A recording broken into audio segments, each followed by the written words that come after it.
Hazrat Urwa narrates that Hazrat Aisha radiyallahu anha, the Prophet's wife, told him,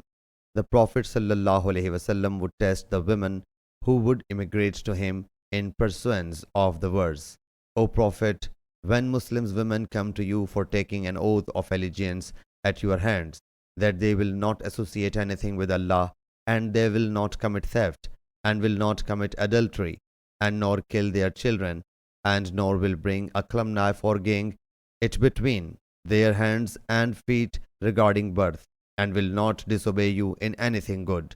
then accept their allegiance and beg Allah to forgive them. Undoubtedly, Allah is forgiving, merciful.